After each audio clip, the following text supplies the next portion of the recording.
My parents let my sister's best friend bully me, then let her move in with us, so I moved out, and now they are surprised that I'm about to become a parent, and want to be involved in my life again. I'm 25, female, pregnant with my first child, and only a few weeks ago, my estranged parents found out about my pregnancy from someone I know back in my hometown. They reached out, so excited to find out they were going to be grandparents and wanting to be involved, but I ignored them and continued ignoring them until 2 days ago when I replied one time and made it clear they will never know my child or be in our lives and that I wanted them to stop contacting me. This was all via email, by the way. Let me get into some background. I have an older sister, Sam, 28, and she had a best friend, Luna. Sam and Luna met in pre-K and became fast friends. Luna was over at our house all the time, and eventually, she started saying really awful things to me and bullying me. She called me names, mocked me whenever I asked if I could spend time with her and Sam, threw stuff at me when she'd see me, and even made a game out of spitting at me and seeing how many times she could hit me. My parents knew, and they did nothing, but once I was 7, they sat me down and told me that Luna had a bad time at home and she was mean, but she needed us, and I needed to understand. And how Luna was so important to Sam, and she would grow up into a better person if we did not abandon her. She used to come along to extended family parties and dinners.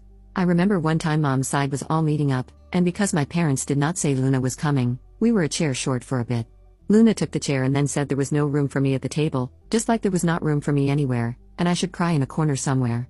Mom's family was horrified, and I started to cry. I was like 9 by then. My grandparents ended up leaving the table and getting one for just the 3 of us, and they spoiled me while they refused to pay for a single thing Luna consumed. They asked me what was going on too, and I told them everything. Afterward, my parents got so much from Mom's side of the family, and my mom's parents contacted my dad's parents, and they were shamed by both sides. When they had enough of that, my parents told Sam that Luna needed to come over less or she needed to be nicer. They sort of stuck to that for a while. My grandparents checked in on me weekly to see if my parents were letting that spoiled little madam into the house to abuse me, and I think that was the deterrent for my parents. But then when I was 12, my parents let Luna move in with us. They said her home situation was worse, and she was going to apologize, and we were going to make sure she felt wanted and welcome with us. I got a sorry, I guess, from her, but I could hear her making fun of me to Sam whenever me and my parents were not around. She would laugh about how I looked betrayed when my parents told me she was moving in. She found it hilarious. I think you can see whose side Sam was always on.